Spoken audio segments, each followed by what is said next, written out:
The Great Gatsby by F. Scott Fitzgerald. Chapter 1. In my younger and more vulnerable years, my father gave me some advice that I've been turning over in my mind ever since. Whenever you feel like criticizing anyone, he told me, just remember that all the people in this world haven't had the advantages that you've had. He didn't say any more, but we've always been unusually communicative in a reserved way, and I understood that he meant a great deal more than that. In consequence, I'm inclined to reserve all judgments, a habit that has opened up many curious natures to me, and also made me the victim of not a few veteran bores. The abnormal mind is quick to detect and attach itself to this quality when it appears in a normal person, and so it came about that in college I was unjustly accused of being a politician, because I was privy to the secret griefs of wild, unknown men. Most of the confidences were unsought. Frequently I have feigned sleep, preoccupation, or a hostile levity when I realized by some unmistakable sign that an intimate revelation was quivering on the horizon. For the intimate revelations of young men, or at least the terms in which they express them, are usually plagiaristic and marred by obvious suppressions. Reserving judgments is a matter of infinite hope. I am still a little afraid of missing something if I forget that, as my father snobbishly suggested, and I snobbishly repeat, a sense of the fundamental decencies is parceled out unequally at birth. And, after boasting this way of my tolerance, I come to the admission that it has a limit. Conduct may be founded on the hard rock or the wet marshes, but after a certain point I don't care what it's founded on. When I came back from the East last autumn, I felt that I wanted the world to be in uniform and at a sort of moral attention forever. I wanted no more riotous excursions with privileged glimpses into the human heart.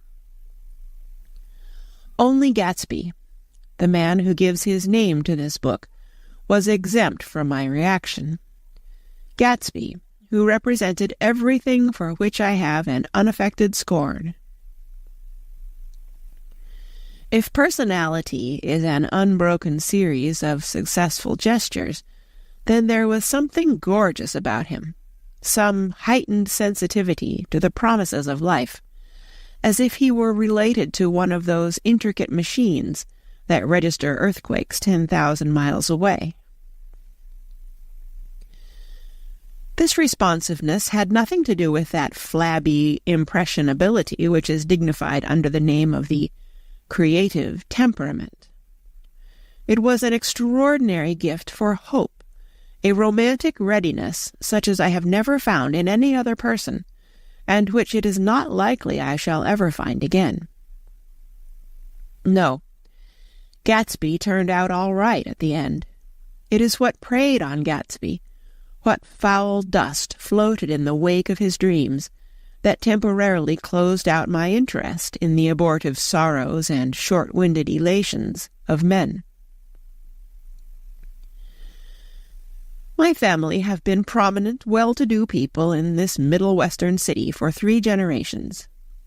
The Carraways are something of a clan, and we have a tradition that we are descended from the Dukes of Buccleuch, but the actual founder of my line was my grandfather's brother, who came here in '51, sent a substitute to the Civil War, and started the wholesale hardware business that my father carries on today.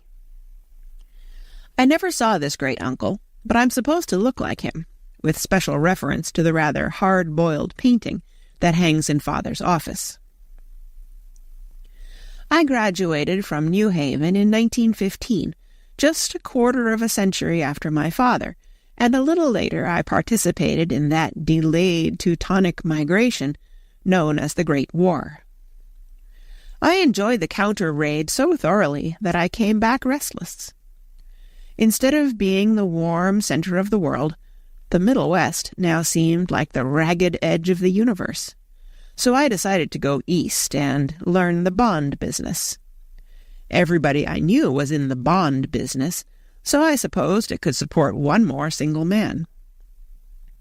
All my aunts and uncles talked it over as if they were choosing a prep school for me, and finally said, "Why, yes," with very grave, hesitant faces. Father agreed to finance me for a year, and after various delays I came east, permanently, I thought, in the spring of 22. The practical thing was to find rooms in the city, but it was a warm season, and I had just left a country of wide lawns and friendly trees, so when a young man at the office suggested that we take a house together in a commuting town, it sounded like a great idea.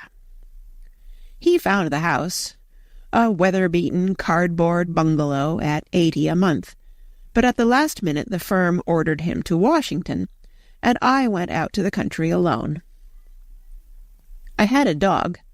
At least, I had him for a few days until he ran away, and an old Dodge, and a Finnish woman who made my bed and cooked breakfast, and muttered Finnish wisdom to herself over the electric stove. It was lonely for a day or so, until one morning some man, more recently arrived than I, stopped me on the road. "How do you get to West Egg Village?" he asked helplessly. I told him.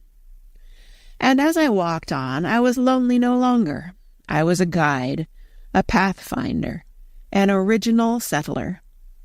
He had casually conferred on me the freedom of the neighborhood. And so, with the sunshine and the great bursts of leaves growing on the trees, just as things grow in fast movies, I had that familiar conviction that life was beginning over again with the summer. There was so much to read, for one thing, and so much fine health to be pulled down out of the young, breath-giving air. I bought a dozen volumes on banking and credit and investment securities, and they stood on my shelf in red and gold like new money from the mint, promising to unfold the shining secrets that only Midas and Morgan and Maecenas knew. And I had the high intention of reading many other books besides. I was rather literary in college. One year I wrote a series of very solemn and obvious editorials for the Yale News, and now I was going to bring back all such things into my life and become again that most limited of all specialists, the well-rounded man. This isn't just an epigram. Life is much more successfully looked at from a single window, after all. It was a matter of chance that I should have rented a house in one of the strangest communities in North America. It was on that slender, riotous island which extends itself due east of New York, and where there are, among other natural curiosities, 2 unusual formations of land. 20 miles from the city, a pair of enormous eggs, identical in contour and separated only by a courtesy bay, jut out into the most domesticated body of salt water in the Western Hemisphere, the great wet barnyard of Long Island Sound. They are not perfect ovals. Like the egg in the Columbus story, they are both crushed flat at the contact end, but their physical resemblance must be a source of perpetual confusion to the gulls that fly overhead. To the wingless, a more arresting phenomenon is their dissimilarity in every particular, except shape and size. I lived at West Egg, the less fashionable of the two, though this is a most superficial tag to express the bizarre and not a little sinister contrast between them. My house was at the very tip of the egg, only 50 yards from the Sound, and squeezed between 2 huge places that rented for $12,000 or $15,000 a season. The one on my right was a colossal affair by any standard. It was a factual imitation of some Hôtel de Ville in Normandy, with a tower on one side, spanking new under a thin beard of raw ivy, and a marble swimming pool, and more than 40 acres of lawn and garden. It was Gatsby's mansion. Or rather, as I didn't know Mr. Gatsby, it was a mansion inhabited by a gentleman of that name. My own house was an eyesore, but it was a small eyesore, and it had been overlooked, so I had a view of the water, a partial view of my neighbor's lawn, and the consoling proximity of millionaires, all for $80 a month.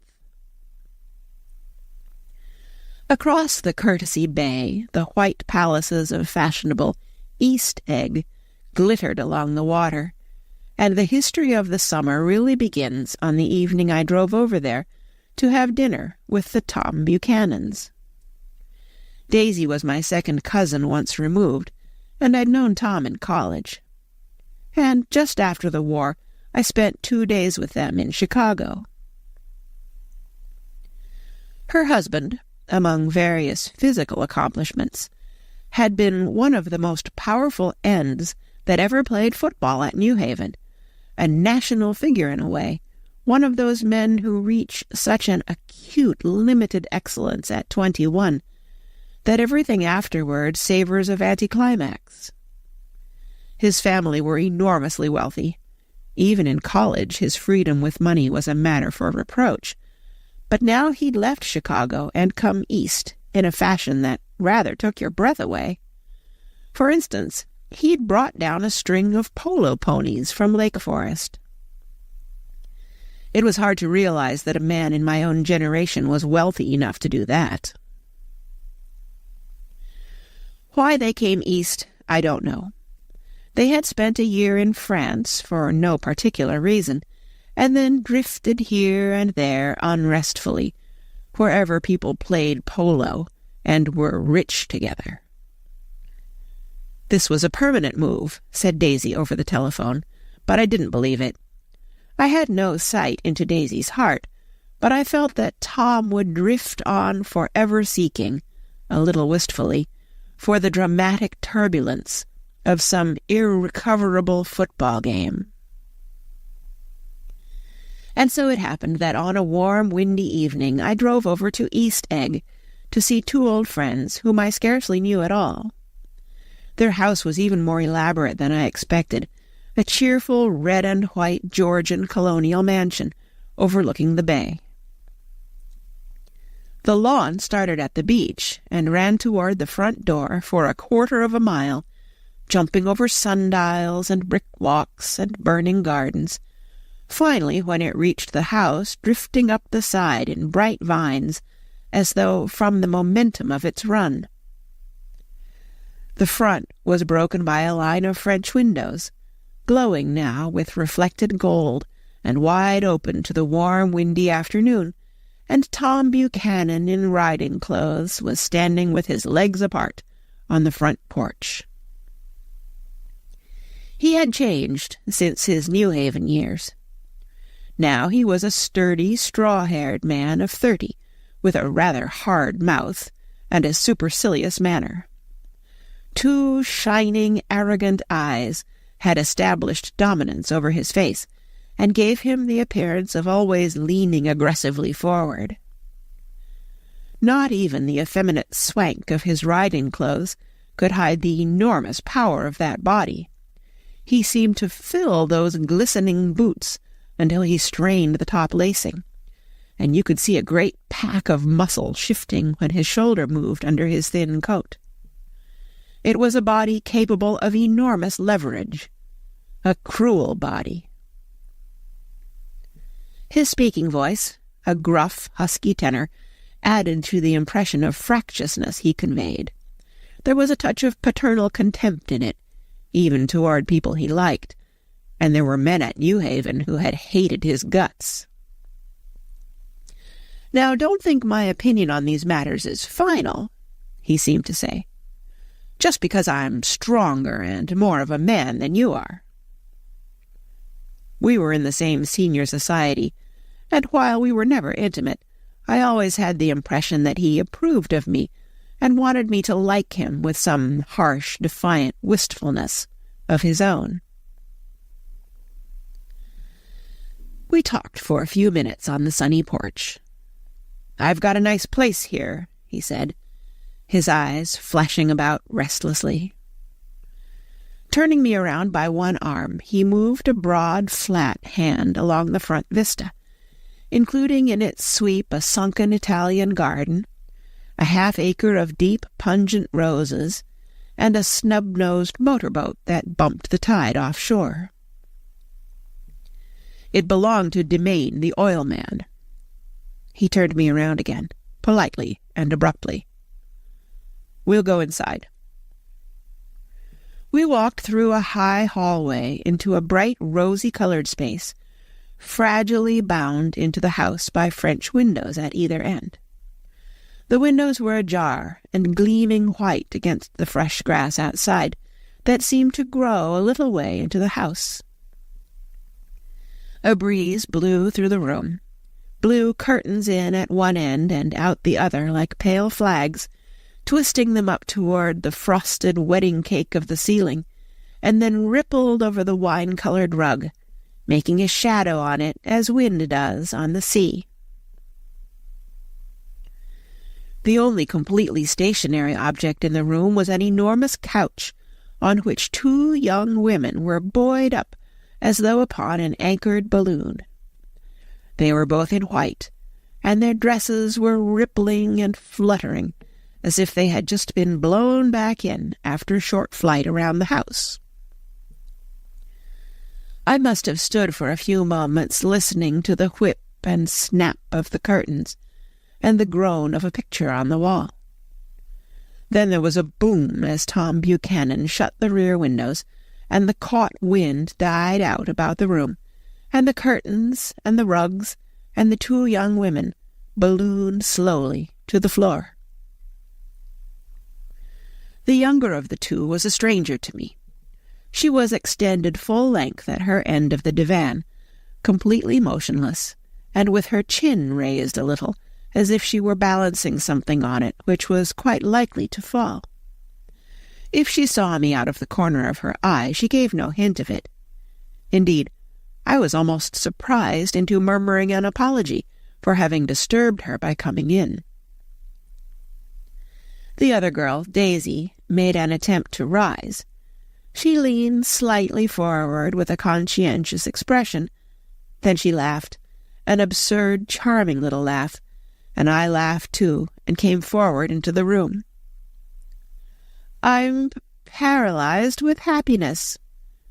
She laughed again, as if she said something very witty, and held my hand for a moment, looking up into my face, promising that there was no one in the world she so much wanted to see. That was a way she had. She hinted in a murmur that the surname of the balancing girl was Baker. I've heard it said that Daisy's murmur was only to make people lean toward her, an irrelevant criticism that made it no less charming. At any rate, Miss Baker's lips fluttered. She nodded at me almost imperceptibly, and then quickly tipped her head back again. The object she was balancing had obviously tottered a little and given her something of a fright. Again, a sort of apology arose to my lips. Almost any exhibition of complete self-sufficiency draws a stunned tribute from me. I looked back at my cousin, who began to ask me questions in her low, thrilling voice. It was the kind of voice that the ear follows up and down, as if each speech is an arrangement of notes that will never be played again. Her face was sad and lovely with bright things in it, bright eyes and a bright, passionate mouth, but there was excitement in her voice that men who had cared for her found difficult to forget. A singing compulsion, a whispered, "Listen," a promise that she had done gay, exciting things just a while since, and that there were gay, exciting things hovering in the next hour. I told her how I had stopped off in Chicago for a day on my way east, and how a dozen people had sent their love through me. "Do they miss me?" she cried ecstatically. "The whole town is desolate. All the cars have the left rear wheel painted black as a mourning wreath, and there's a persistent wail all night along the North Shore." "How gorgeous! Let's go back, Tom, tomorrow." Then she added irrelevantly, "You ought to see the baby." "I'd like to." "She's asleep. She's 3 years old. Haven't you ever seen her?" "Never." "Well, you ought to see her. She's—" Tom Buchanan, who had been hovering restlessly about the room, stopped and rested his hand on my shoulder. "What are you doing, Nick?" "I'm a bond man." "Who with?" I told him. "Never heard of them," he remarked decisively. This annoyed me. "You will," I answered shortly. "You will if you stay in the East." "Oh, I'll stay in the East, don't you worry," he said, glancing at Daisy and then back at me, as if he were alert for something more. "I'd be a goddamned fool to live anywhere else." At this point, Miss Baker said, "Absolutely," with such suddenness that I started. It was the first word she uttered since I came into the room. Evidently it surprised her as much as it did me, for she yawned, and with a series of rapid, deft movements, stood up into the room. "I'm stiff," she complained. "I've been lying on that sofa for as long as I can remember." "Don't look at me," Daisy retorted. "I've been trying to get you to New York all afternoon." "No thanks," said Miss Baker to the 4 cocktails just in from the pantry. "I'm absolutely in training." Her host looked at her incredulously. "You are?" He took down his drink as if it were a drop in the bottom of a glass. "How you ever get anything done is beyond me." I looked at Miss Baker, wondering what it was she got done. I enjoyed looking at her. She was a slender, small-breasted girl with an erect carriage, which she accentuated by throwing her body backward at the shoulders like a young cadet. Her gray, sun-strained eyes looked back at me with polite, reciprocal curiosity out of a wan, charming, discontented face. It occurred to me now that I had seen her, or a picture of her, somewhere before. "You live in West Egg," she remarked contemptuously. "I know somebody there." "I don't know a single." "You must know Gatsby." "Gatsby?" demanded Daisy. "What Gatsby?" Before I could reply that he was my neighbor, dinner was announced. Wedging his tense arm imperatively under mine, Tom Buchanan compelled me from the room as though he were moving a checker to another square. Slenderly, languidly, their hands set lightly on their hips, the 2 young women preceded us out onto a rosy-colored porch, open toward the sunset, where 4 candles flickered on the table in the diminished. "Why candles?" objected Daisy, frowning. She snapped them out with her fingers. "In 2 weeks, it'll be the longest day in the year." She looked at us all radiantly. "Do you always watch for the longest day of the year and then miss it?"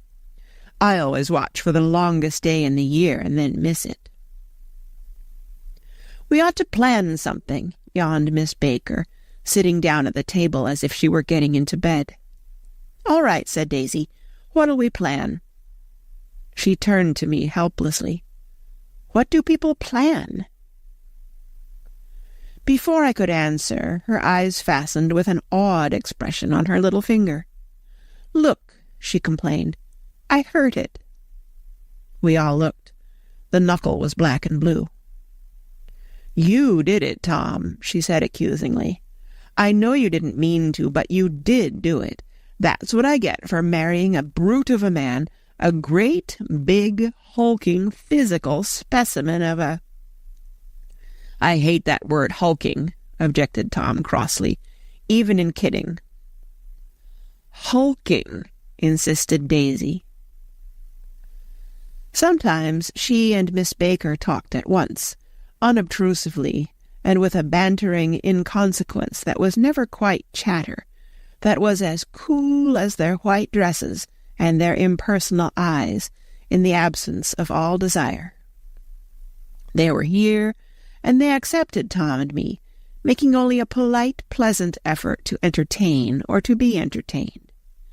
They knew that presently dinner would be over, and a little later the evening too would be over and casually put away. It was sharply different from the West, where an evening was hurried from phase to phase toward its close in a continually disappointed anticipation, or else in sheer nervous dread of the moment itself. "You make me feel uncivilized, Daisy," I confessed, on my second glass of corky but rather impressive claret. "Can't you talk about crops or something?" I meant nothing in particular by this remark, but it was taken up in an unexpected way. "Civilization's going to pieces," broke out Tom violently. "I've gotten to be a terrible pessimist about things. Have you read The Rise of the Colored Empires by this man Goddard?" "Why, no," I answered, rather surprised by his tone.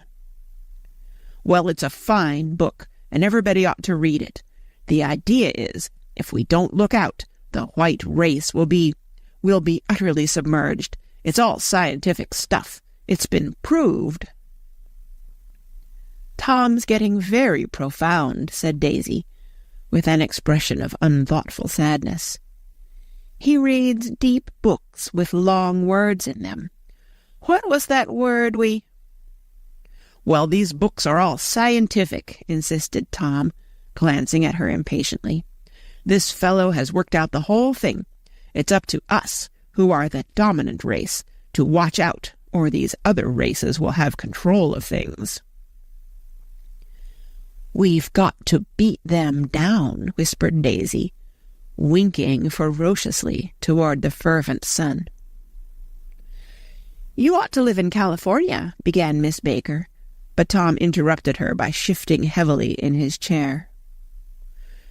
"This idea is that we're Nordics. I am, and you are, and you are, and—" After an infinitesimal hesitation, he included Daisy with a slight nod, and she winked at me again.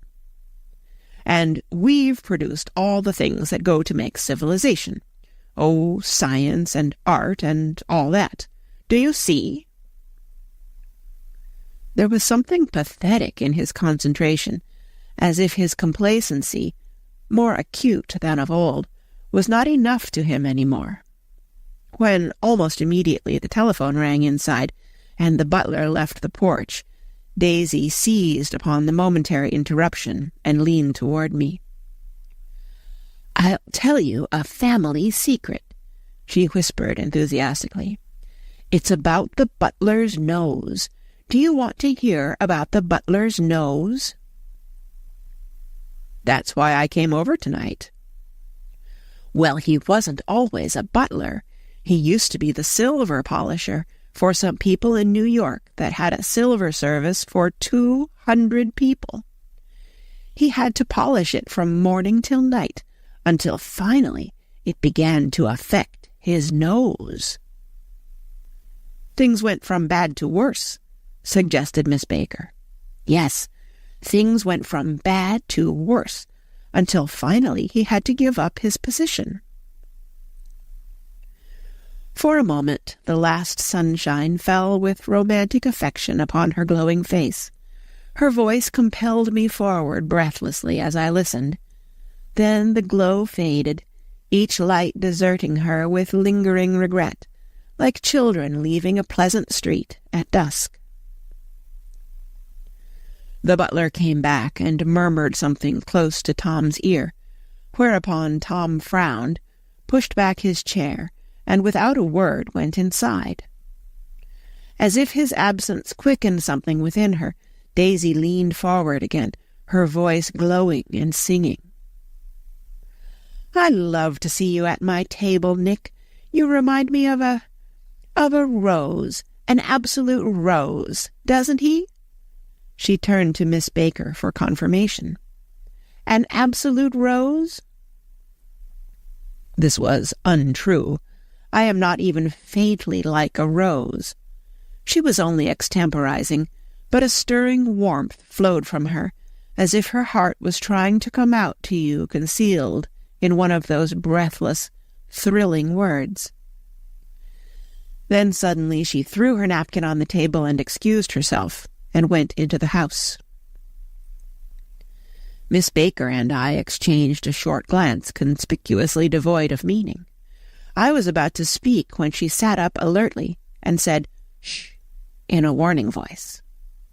A subdued, impassioned murmur was audible in the room beyond, and Miss Baker leaned forward, unashamed, trying to hear. The murmur trembled on the verge of coherence, sank down, mounted excitedly, and then ceased altogether. "This Mr. Gatsby you spoke of is my neighbor," I said. "Don't talk. I want to hear what happens." "Is something happening?" I inquired innocently. "You mean to say you don't know?" said Miss Baker, honestly surprised. "I thought everybody knew." "I don't." "Why?" she said hesitantly. "Tom's got some woman in New York." "Got some woman?" I repeated blankly. Miss Baker nodded. "She might have the decency not to telephone him at dinner time, don't you think?" Almost before I had grasped her meaning, there was the flutter of a dress and the crunch of leather boots, and Tom and Daisy were back at the table. "It couldn't be helped," cried Daisy with tense gaiety. She sat down, glanced searchingly at Miss Baker and then at me, and continued.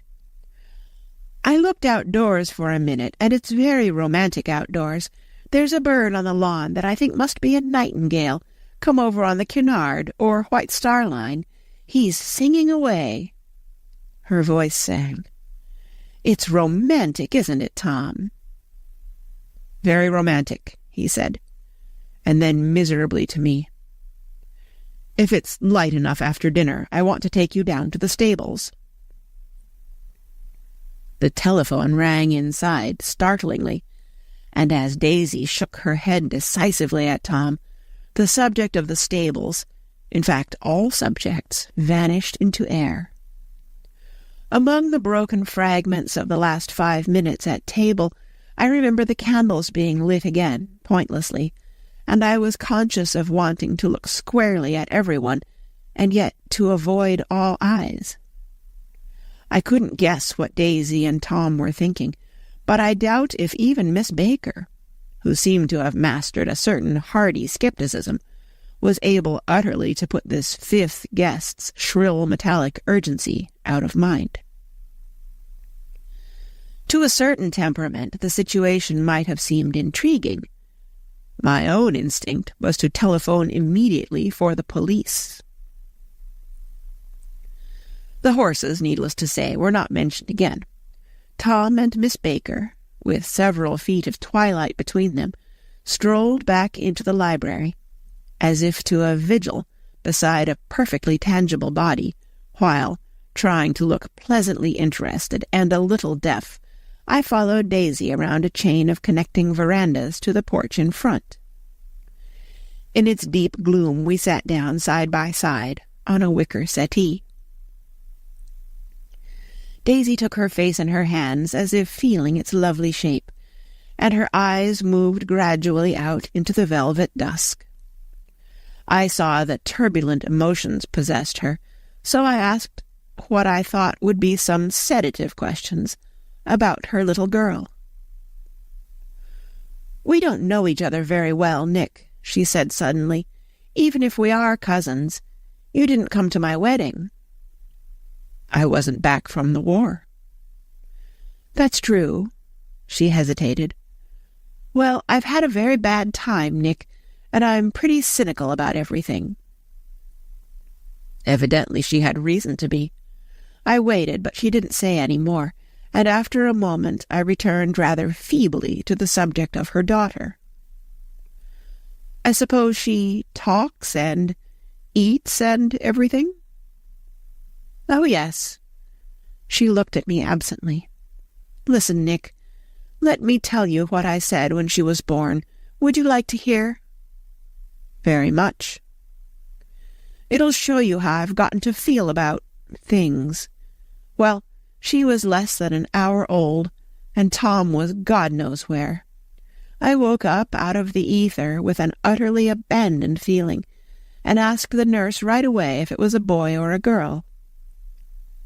She told me it was a girl, and so I turned my head away and wept. All right, I said, I'm glad it's a girl, and I hope she'll be a fool. That's the best thing a girl can be in this world, a beautiful little fool. You see, I think everything's terrible anyhow, she went on in a convinced way. Everybody thinks so, the most advanced people. And I know. I've been everywhere and seen everything and done everything. Her eyes flashed around her in a defiant way, rather like Tom's, and she laughed with thrilling scorn. Sophisticated. God, I'm sophisticated. The instant her voice broke off, ceasing to compel my attention, my belief, I felt the basic insincerity of what she had said.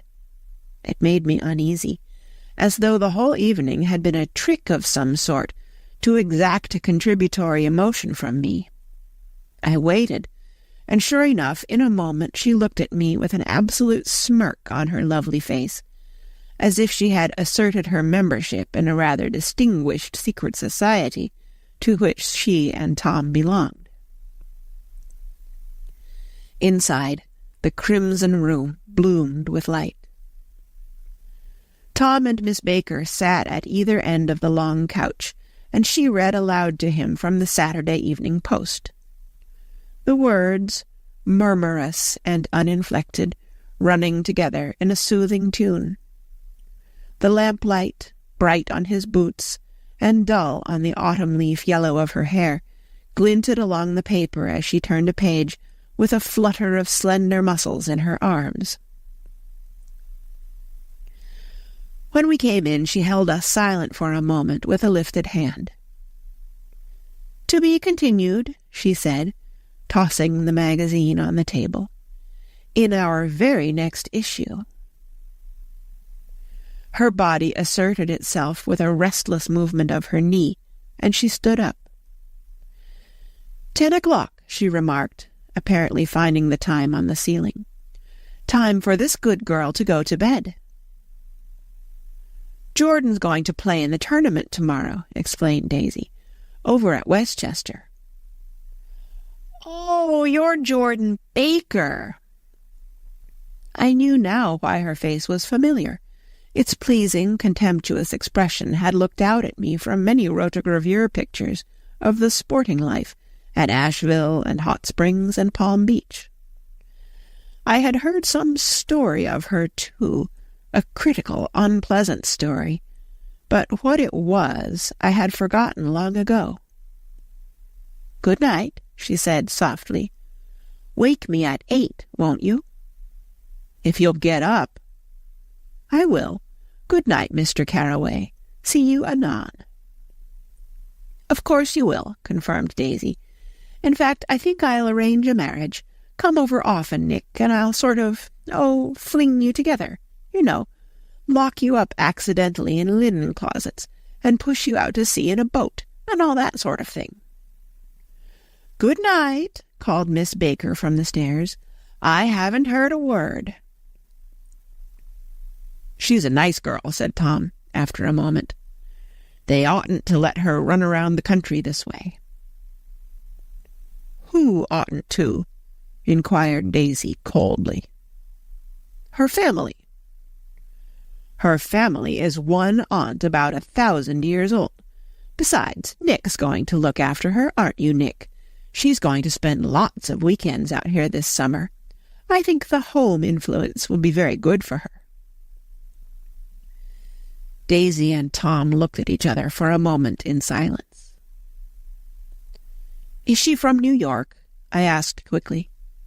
"From Louisville. Our white girlhood was passed together there. Our beautiful white—" "Did you give Nick a little heart-to-heart talk on the veranda?" demanded Tom suddenly. "Did I?" She looked at me. "I can't seem to remember, but I think we talked about the Nordic race. Yes, I'm sure we did. It sort of crept up on us, and first thing you know—" "Don't believe everything you hear, Nick," he advised me. I said lightly that I had heard nothing at all, and a few minutes later I got up to go home. They came to the door with me and stood side by side in a cheerful square of light. As I started my motor, Daisy peremptorily called, "Wait!" "I forgot to ask you something, and it's important. We heard you were engaged to a girl out west." "That's right," corroborated Tom kindly. "We heard that you were engaged." "It's libel. I'm too poor." "But we heard it," insisted Daisy, surprising me by opening up again in a flower-like way. "We heard it from 3 people, so it must be true." Of course, I knew what they were referring to, but I wasn't even vaguely engaged.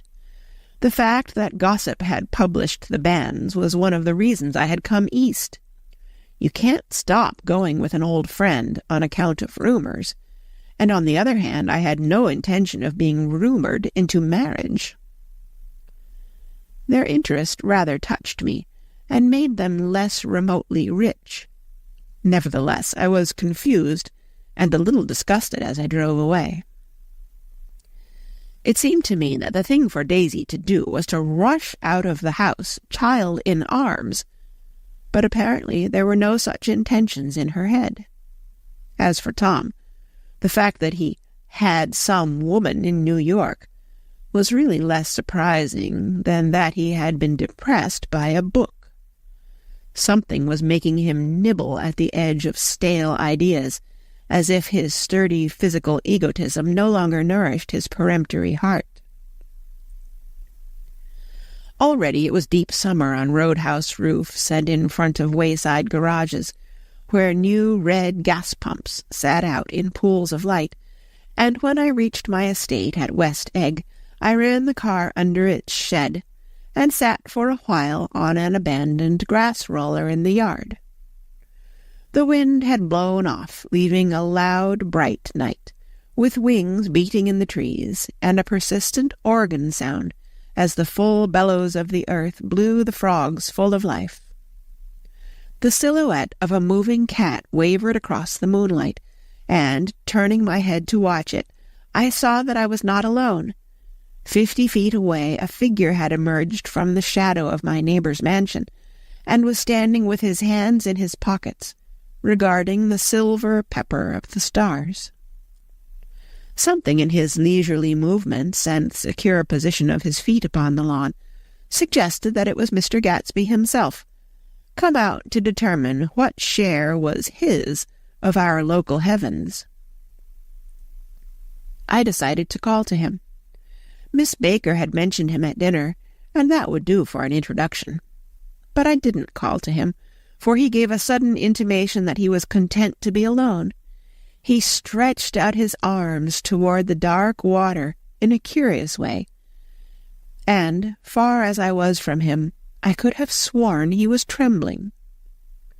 Involuntarily I glanced seaward, and distinguished nothing except a single green light, minute and far away, that might have been at the end of a dock. When I looked once more for Gatsby, he had vanished, and I was alone again in the unquiet darkness. End of Chapter 1. Read by Kara Schallenberg.